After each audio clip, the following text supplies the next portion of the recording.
The moderator of the family office panel is Benjamin Thüm, also an old friend of us. He's founder and CEO of Offerista Group, a merger of Baku and Marktjagd, I guess market leader in Central Europe or Europe? Well, one day. In Germany we are now. Perfect, good. Then give us a short introduction. What is Offerista doing? Thanks, first of all, for the invitation. So we help local retailers to get people into their stores. It's actually quite a big market because only in Germany, the trade marketing budget of retailers is around about 10 billion euros. And still, 2018, around about 95% of that is still print. The brochures, Prospekte in German. And 5% is only digital, but that's growing insanely, and that's why we do that. And we do it now in 4 countries, and yeah, that's it. Perfect. Good. We have a panel regarding venture capital and family offices. I guess your panelists are ready to go. I would say the stage is yours, and I will look for your panelists. Yeah, get them on stage. Have fun. So, thanks that you made it. First of all, who of you had some experience with venture capital money in the past? No one? Or you don't dare to raise your arm? I won't ask you anything. Okay, but who of you wants to have VC money in the future? Okay, good, good, good. So then it's really great that you're here because we will have 3 awesome VCs on stage. And we picked the title The Sopranos. Unfortunately, I never ever watched that show. But I've been told it's about family money, family offices, and well, how they all work together, maybe a little bit mafia and so on.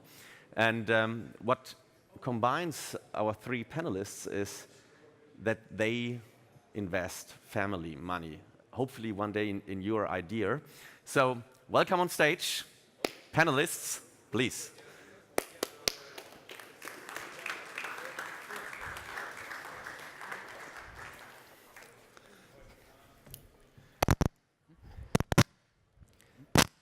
They will talk about themselves a little bit more, but first of all, look at them. These guys can make you happy, maybe. Yeah? These guys might be the ones who invest in your idea and will change your life. These guys might also be the ones who make you cry. They can even be the ones that maybe kick you out of your own company one day. So look at them. I mean, they all look nice, but they have to do tough decisions. And I'm happy they are here, and they will talk about what they do and what they think is important and what the trends in the industry are and so on. So first of all, introduction. Herbie, do you want to start? Sure, I can start. So my name is Herb Marchetti. I'm a venture capitalist at Seed+speed Ventures. We are a VC firm within the Maschmeyer Group. It's a family office. We typically invest 50 to 500K into early stage startups, pre-seed and seed, and are pretty flexible when it comes to different vehicles. That's meaning we invest safes, convertibles, direct equity. We give sales support. We provide founders with exclusive network access, so Carsten Maschmeyer can open a lot of doors, I think. And also we are active in mentoring and coaching. And I, for myself, am very excited to be in this panel right now. So The Sopranos, it sounds very exciting, very promising to me. It sounds dangerous enough, just dangerous enough for a big discussion, I think. I think also family offices may be the better alternative to the traditional VCs, and I would like to discuss that with you. Okay, my name is Nicholas. I'm managing partner of Cooperativa. We are a venture-centric family office, so we only take care of venture capital investments, either direct company investments in startups or also investments in venture capital funds. That's where we come from. So we are a group of entrepreneurs with mainly, let's say, internet media background, so that's the area. but we also already have invested in fields that are like neighboring to that. So for example, we're an investor in Volocopter, so just to name the second Lufttaxi today, as the gentleman before us already invested in Lilium, so another one. We also structure and raise traditional venture capital funds, so we're a little bit of a hybrid, investing out of different pockets. So we have, let's say, a family pocket, if you want to say so, that is more opportunistic, more diverse in what we're looking at. So it could be a seed stage, but it also could be growth stage. So it's kind of depending on the topic. A more structured, more formal approach we have in a prop tech fund we just recently raised, so which is one of the first vehicles in Germany, just taking care of investments that cover like digitization of the real estate industry, an emerging trend where we see now, let's say, the first wave of more formal, more structured venture capital business coming up. Something that maybe happened like 5 years before in the financial industry, or maybe like 10 years before in the media industry. And now that story again keeps on repeating, and it's happening in the property industry. So this is why we're not just like representing, let's say, one investor. We're representing group of investors, group of different vehicles with different strategies. My name is Daria. I'm a partner at Vito One. We are a prop tech fund too, and we started 2015.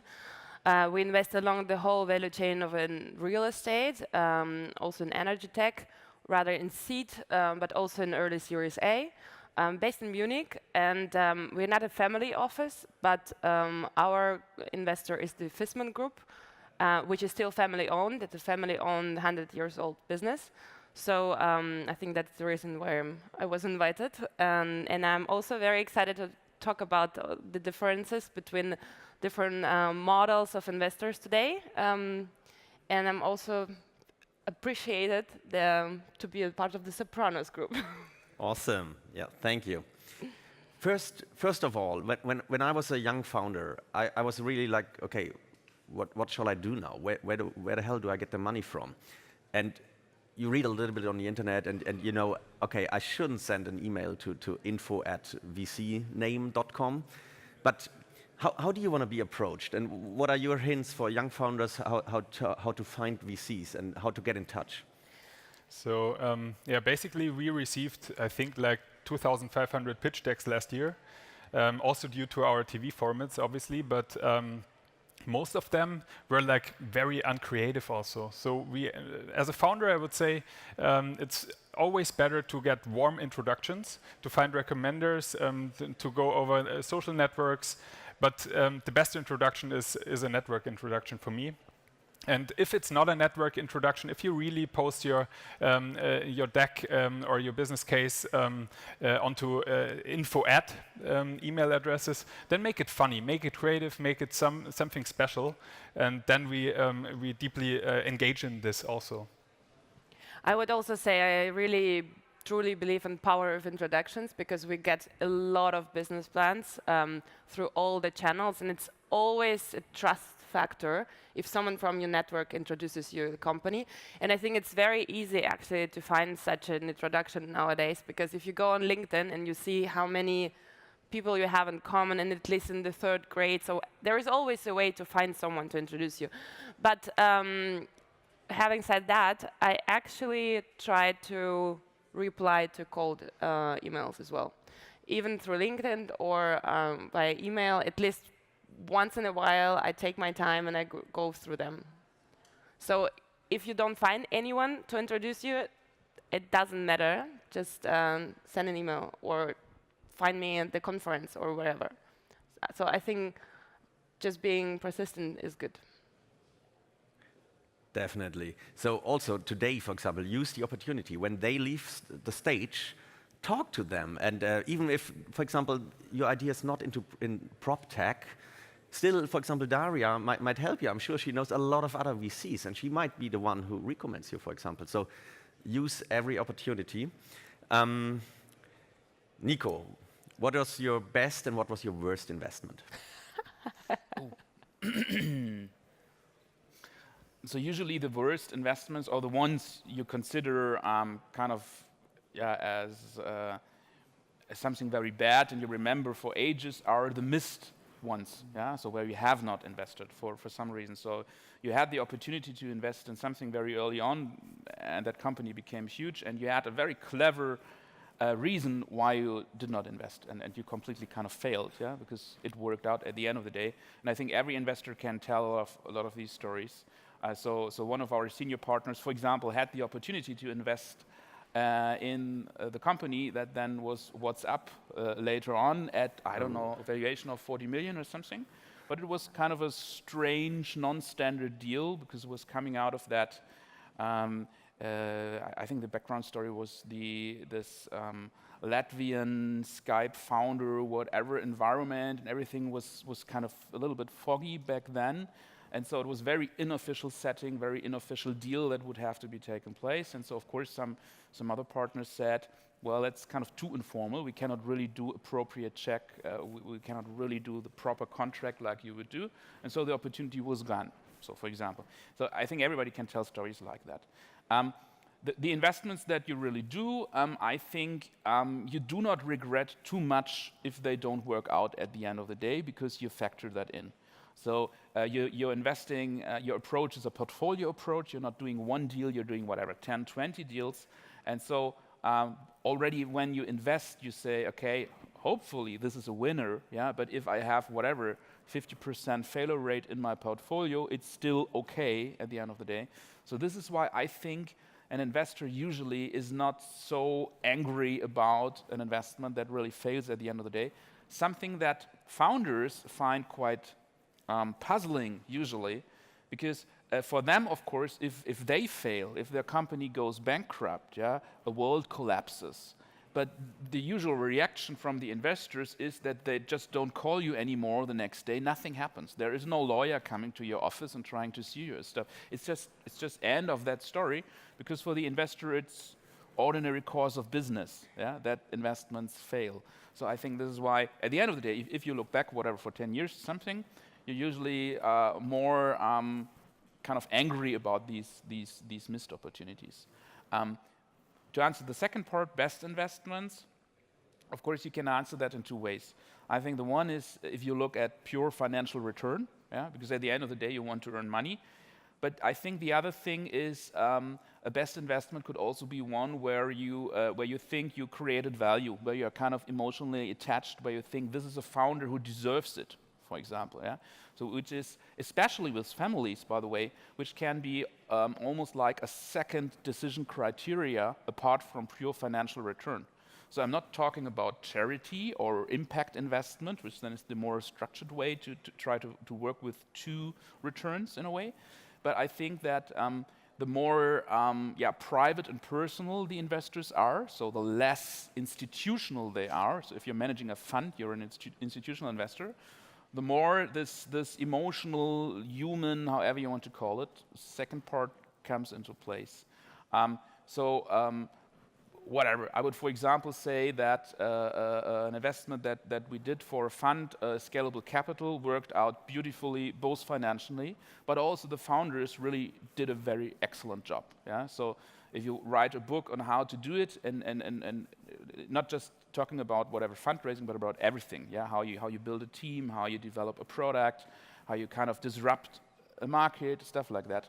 So they have like a green tick in a lot of these things. So that, for example, would be a very a beautiful project. And so we sold the shares of the fund to BlackRock, cool. Yeah, like a year ago or something, for a very good multiple. Yes, still the company is going strong. So I think that would be a good example from the European ecosystem. Cool.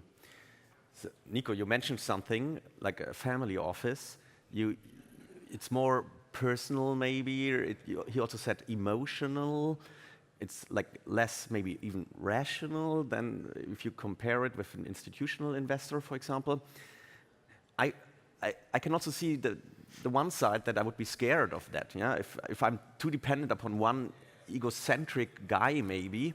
Herbert, you said family offices are the best or the better alternative.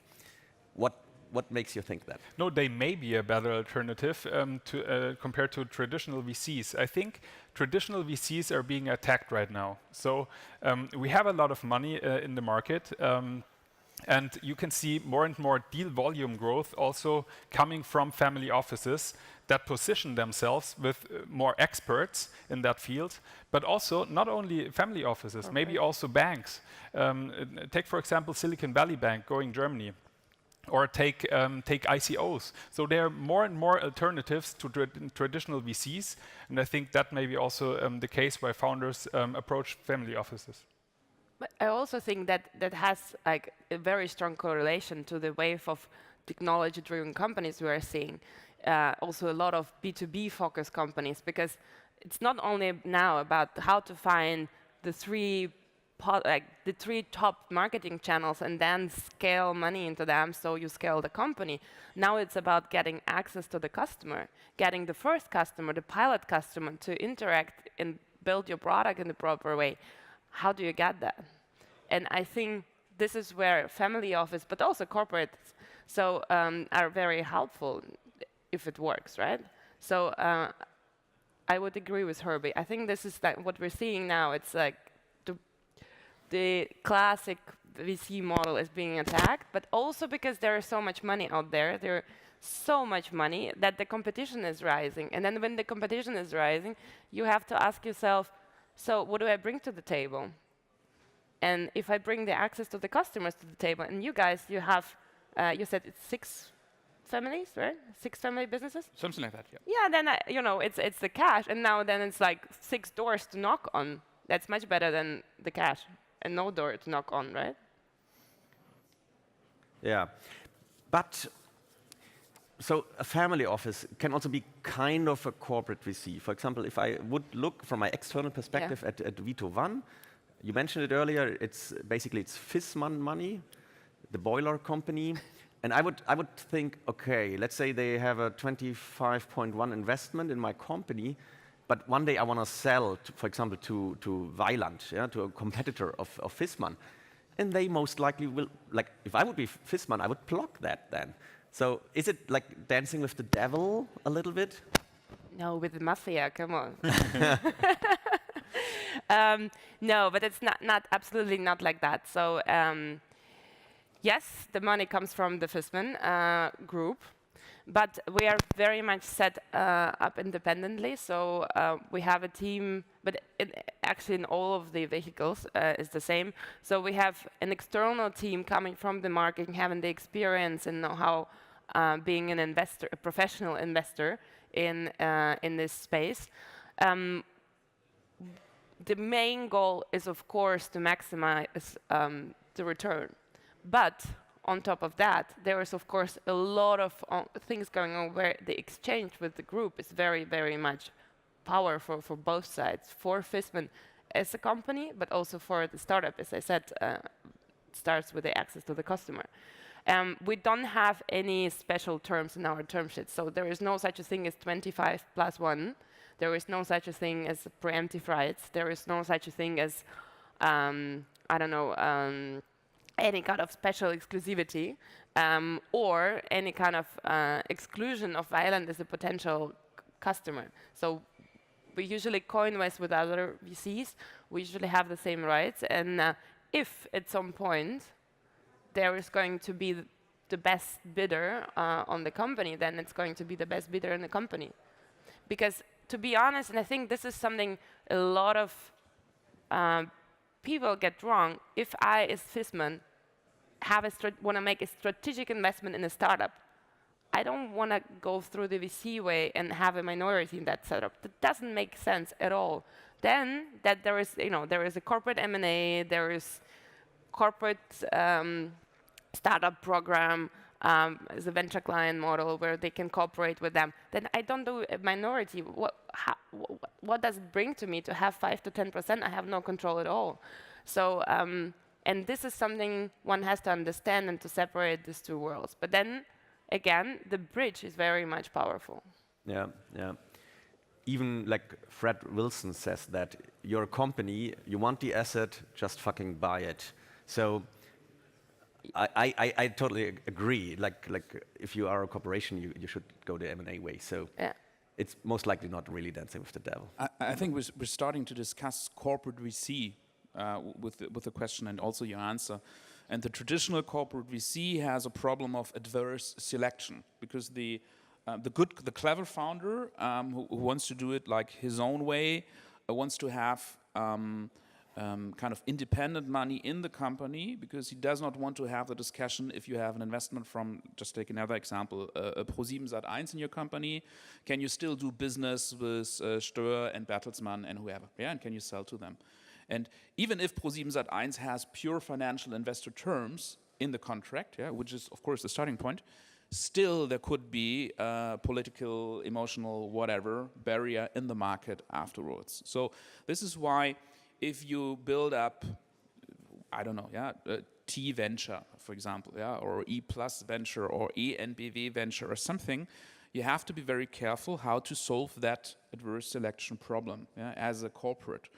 And I think the more clever way, and this is also what happened, for example, with Axel Springer, is that you try to say, okay, I have these strategic deals I really want to do, so I have my corporate M&A guys, and maybe I even, let's say, train them that not in day one we need to have 50 plus 1, yeah, but maybe we can have whatever, exactly, yeah, 25 plus 1, path to majority, yeah, that's a sentence that you hear often.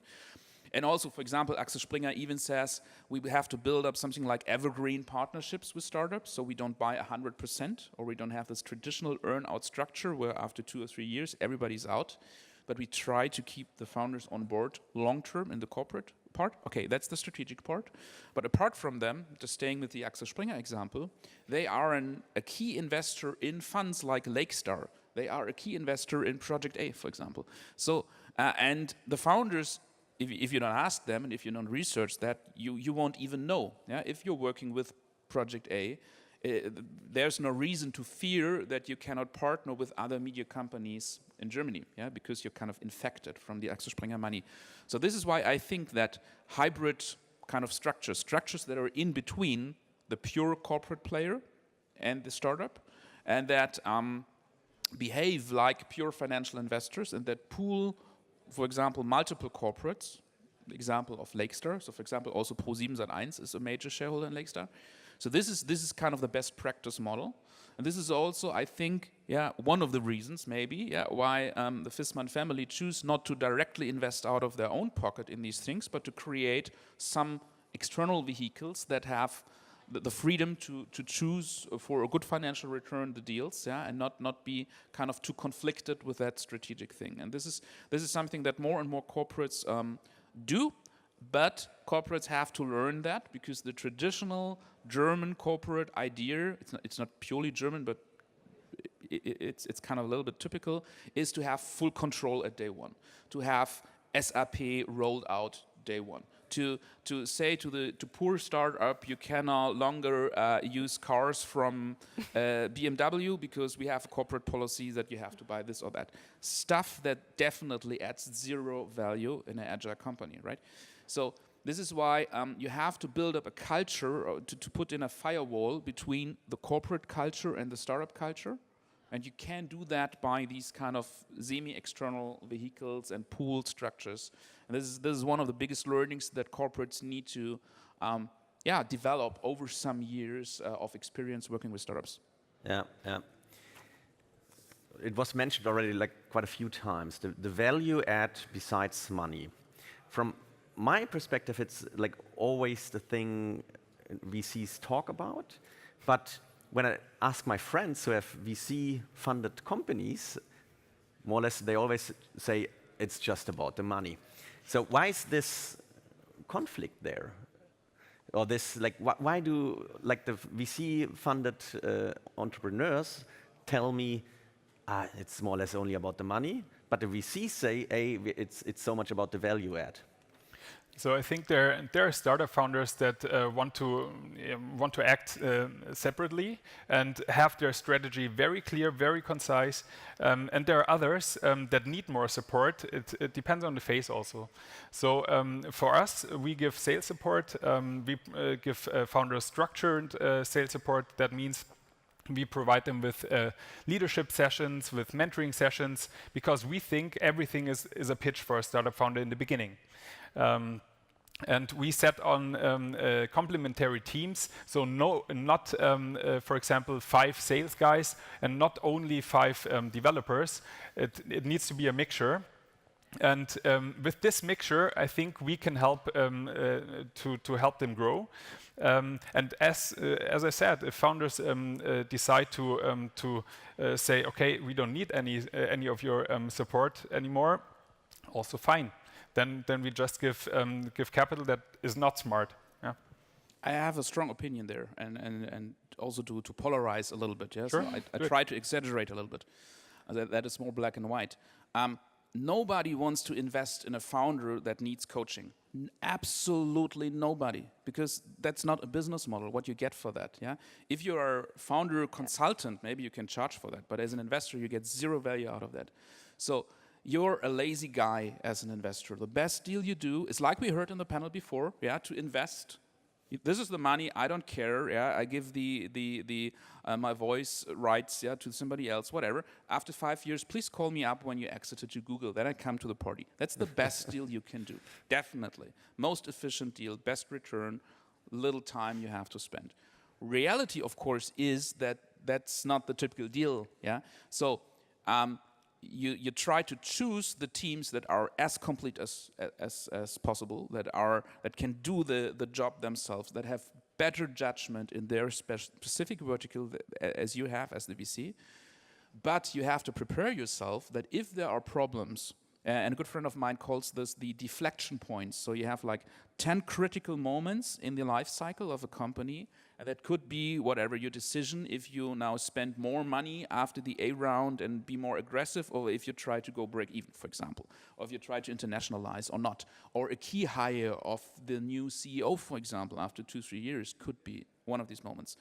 And a good investor should be present at these critical points in time and give support, outside view, feedback, sparring. Yeah, this is also what a good board member should do. It's more or less the same. And this is critical, and this can help a lot. The other part of that smart money story is pure marketing, I would say. Every investor has money, so every investor has to find some competitive edge in his pitch towards the founders. So if a founder really wants that support, if he really wants smart money, really different question. Yeah, so this is why I would be, let's say, a little bit differentiate a little bit in that aspect. At the end of the day, I would say, from a founder perspective, of course, it makes sense to choose an investor who has a general understanding of the topic you're working on, who maybe has a contact network in that area, yeah, who can introduce you to more co-investors or strategic partners, or he maybe even knows the buyer of the company at the end of the day. Of course, that's an added value, right? But maybe if you have that already in your cap table, you just want to have some more, let's say, stupid money besides it, because you also don't want to have like 5 lead investors at a given time. That also just creates chaos. Yeah? So structuring the cap table, structuring your round, so this is, you could talk for ages about that. Yeah? But have in mind, most investors are also always in fundraising mode, so they have to present themselves, like the founder, in front of their investors and give some added value, this is our USP, secret sauce, blah, blah, blah story. I would actually agree. I would also say, if you can go for dump money as a startup, like equals go to the bank, don't get your equity away from your company, or even actually find a business model where you can grow through your customer revenues in the beginning, also better than to get an VC on board with all the smartness. To start with. So I think, but I do think that there are, as always, very active investors, there are rather passive investors. So if we look at the VC world, so there are some passive ones, there are some active ones, there are some specialized ones where you know that there is knowledge about the market, the access about to the market, to the doors, to the customers. It's not always related, to be honest, to the corporate background or family background, because if you're 10 years or 15 years in the same space, this is part of our job, to go out there and to create relationships, valuable relationships where we can use for our portfolio companies. I do think that it can be very valuable. Also, to have a strong, strong support for every next round you're going to raise, because you are going to raise round. Make it all more efficient and faster. But in the end of the day, if I pick up the phone and I call my contact, I don't know, at Microsoft, just for you to open the door, this is still the startup who has to win the pitch and to close the customer. So I think the expectation management is very important here. So yes, it's supportive, but A, you have to want to have the support, and B, in the end of the day, we are just, you're as a startup in the driver's seat. So you have to close your customers, your rounds, your whatever. Are the Sopranos more active? Are they like more involved than, for example, like an ordinary VC that is has a lot of limited partners, far away, anonymous, and so on? Are you guys more involved because like the family asks about it? I don't know, every week or something. Yeah, we have. How often does Carsten Maschmeyer ask you? I call with him every day or see him every second. But it's not that he asks, what did you do, or how did you contribute to the success of this company or this company. I think it's also based on the fact, does the founder want any feedback on their structure right now? On their strategy, and then we help, then we support, obviously, with network access or other workshops. When it comes to portfolio days, for example, we try yearly to do a future day, to get all the family assembled, all our portfolio ventures assembled, and have them discuss founder issues and founder topics that are relevant.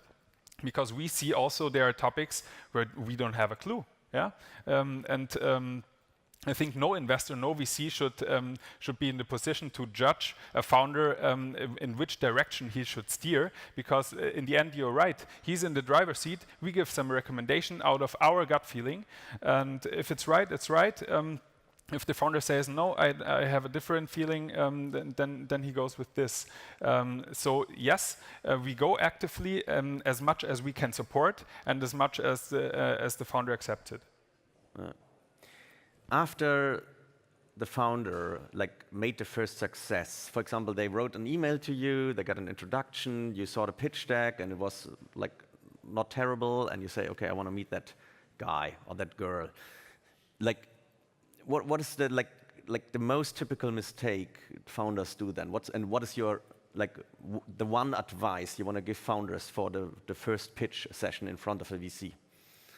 For the first pitch? Yes. I think just in general, if you pitch in front of a VC, be short, precise, and come to the point. And for me, it's always tell the story about your customer who has the problem X, and about your solution where you solve the problem, and it's significantly better than every other solution out there in the market. I think this is be prepared. I think it's very important for founders to before you meet the VC, just at least go on the website, at least Google the person you're speaking with, or go on LinkedIn and see who it is. So there is a little bit higher likelihood of the match. So don't go to VCs where okay, they actually do PropTech only, and I'm building, I don't know, the next e-commerce shop, right? Because it's just waste of everybody's time. And be honest. Of course, it's a sales pitch, but still, don't just be honest and authentic, and be short and to the point.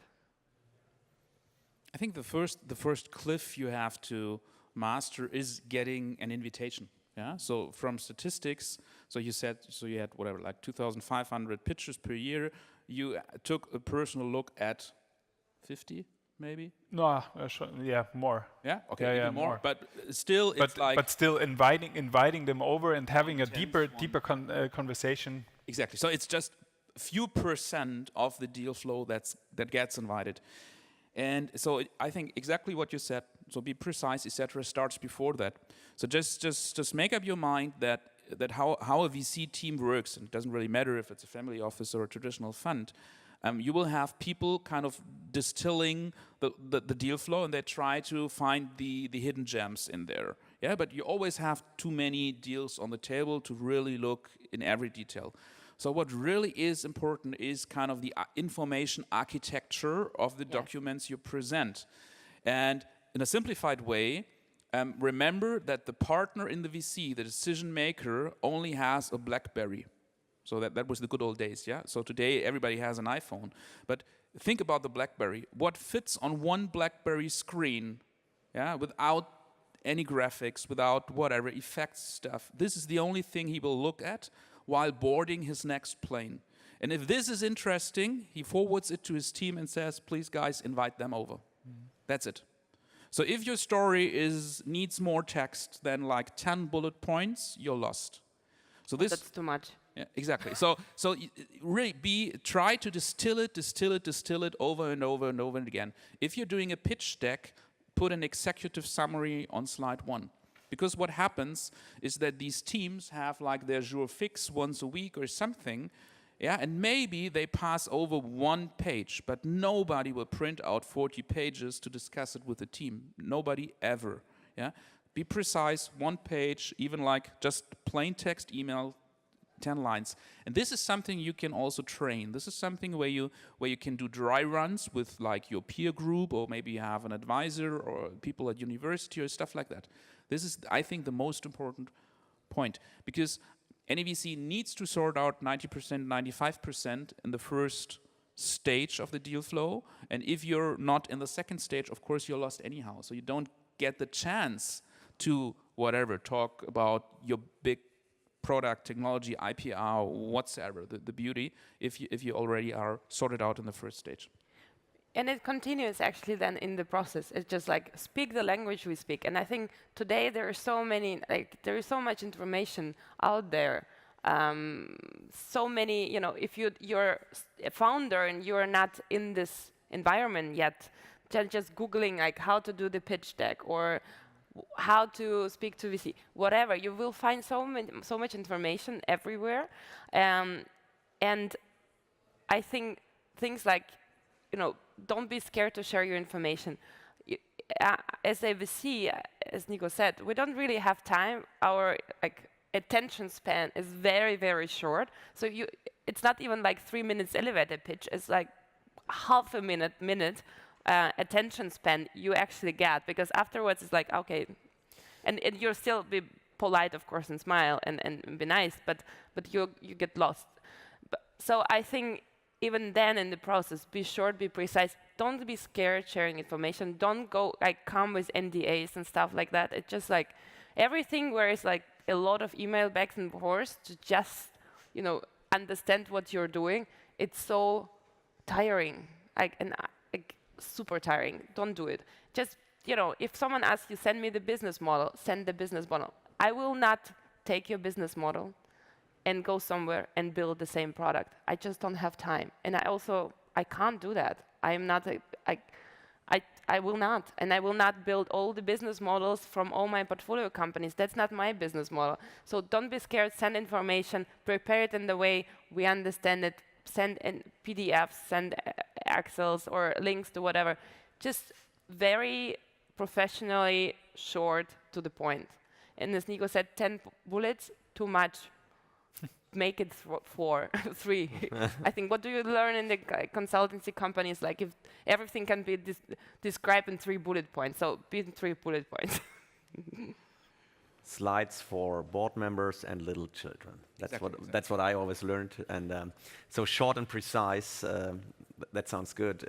It's actually not as easy as it sounds, but it's super anyways. This panel is for you. So you have 3 awesome VCs on stage here. You can ask any question. Do you have questions? Don't be shy.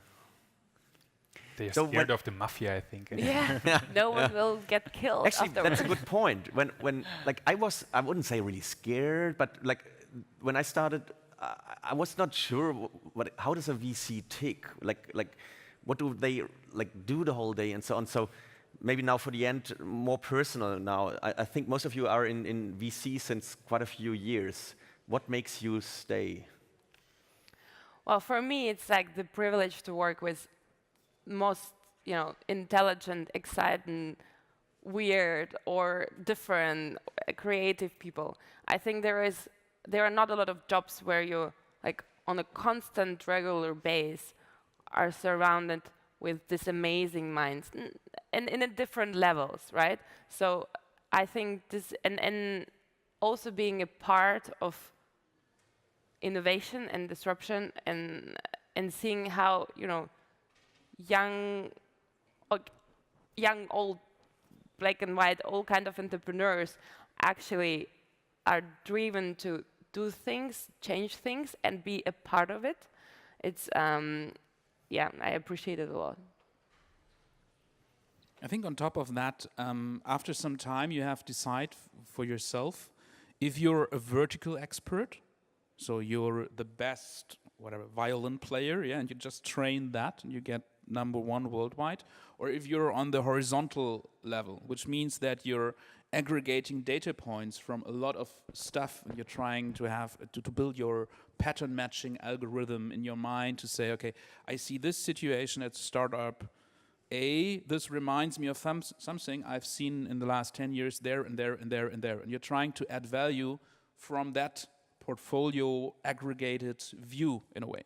And so hopefully if you aggregate more data over time, you can add more value to the system, yeah, or to the startups or to your investors.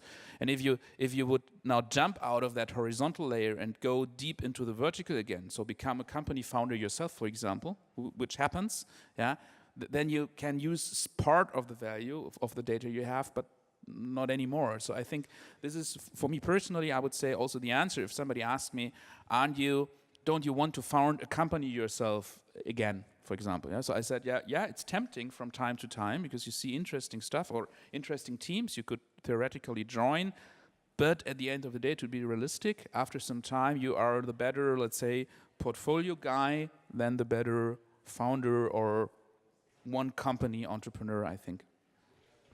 Yeah, in retail, I think you say location, location, location, and I think it's so important to feel that team spirit again that founders bring with themselves. And also, I love to support entrepreneurship in general. So any small idea, any big idea, I love to dig into that, to meet founders, to go on networking events here, talk with you. I really love that. Yeah. Cool. Oh, we have a question. Can you hear me? Yes, wonderful. I joined the panel yesterday. It was very interesting. We had successful startups on stage. 2 of them were male and 3 were female entrepreneurs. Now, all female entrepreneurs said, well, yes, I think I have a long-term interest in my company. I want to see it grow. I want to see it develop. While the guy said, well, we have a wonderful product and yes, everything's going well, but we're already considering an exit. So that, I don't know if this was typical or not, but I would like to throw it at you as a question. When a young startup entrepreneur approaches you with an idea, are you open to any kind of ideas? Is it the founders that you regard them equally, see how well they do in presenting their concepts? Or do you distinguish? Is it only tech companies you're looking at, or are you really open to different industries? Are there no-go industries that you wouldn't consider as VCs? So maybe I start. We are sector agnostic, so we try to invest into disruptive innovation. So we don't have any barrier as a family office because we can invest value and also run the long way. And as you mentioned earlier, we also run a portfolio strategy, a portfolio approach. Some home runs, some mid runs, and some may be losing. But in general, we invest sector agnostic and sure also in women entrepreneurs. I would wish for more, actually. We receive many applications, but compared to teams with male founders, it's still imbalanced. And I think we all need to think on how we can support women to found more businesses also, not only startup founding in general.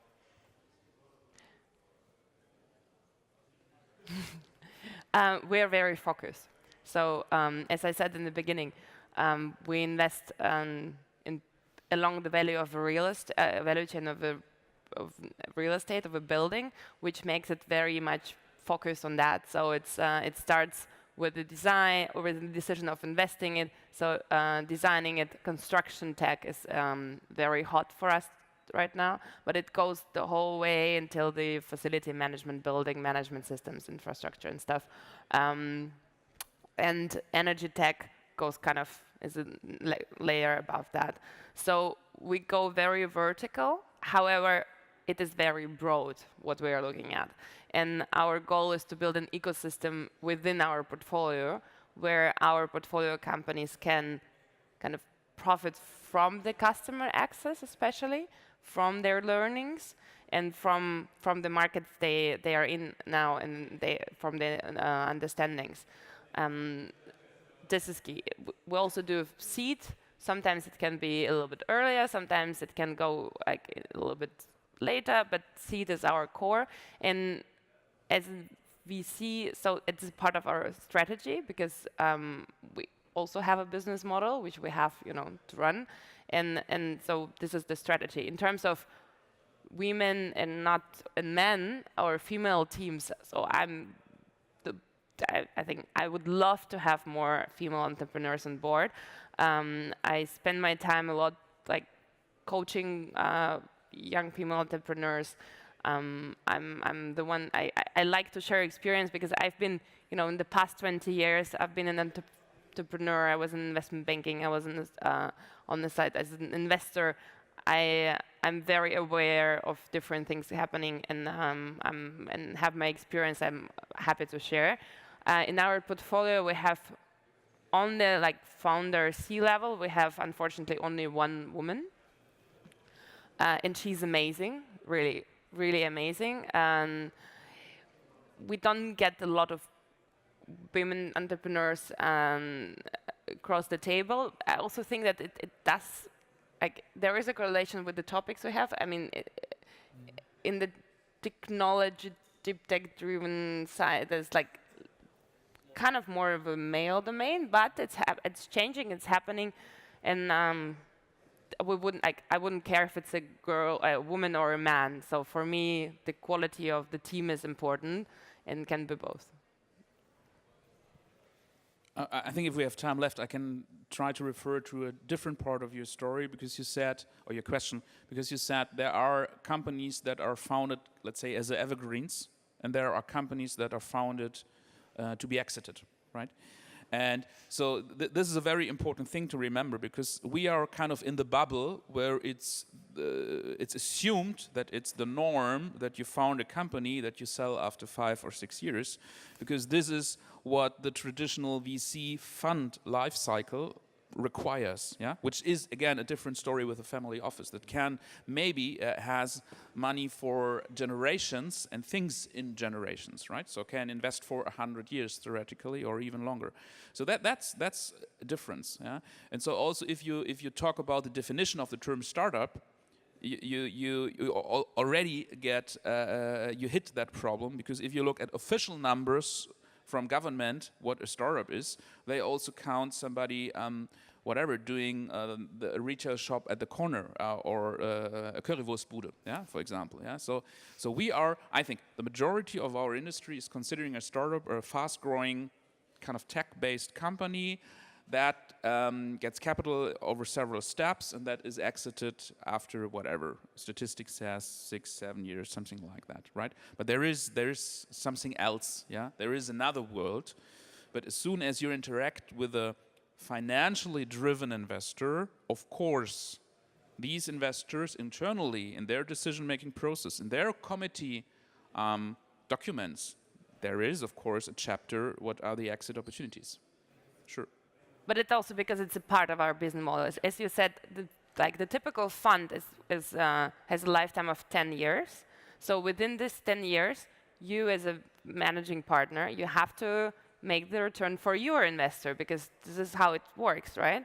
So there is usually 3 to 4 years investment period. Then at some point you start divesting because otherwise there will be no second fund, and this is again your business model. Funny enough, like the average of lifetime of German and actually European venture funds, like the real one in the last 20 years, was 14 years, right? Because it takes longer than just a couple of years to exit the company. But then I think it's very good that you pointed it out. This is a huge difference working with the VC and working with a family office, because you don't have this pressure to grow as fast and then be kind of exit ready. You can take your time and be a little bit, sometimes even healthier growth. And maybe just to add that, we also have a lot of companies that share their profits with us, and it's also a good business model. It's not only exit driven. Yeah.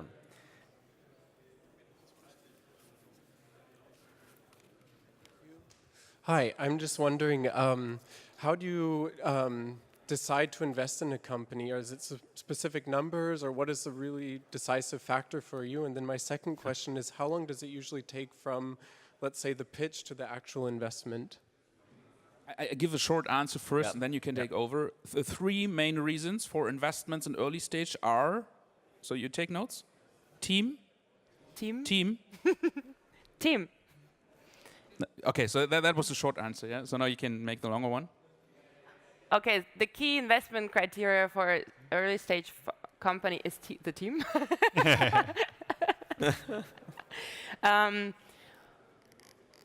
Look, I think it's for every kind of it's pretty much the same. It's the team.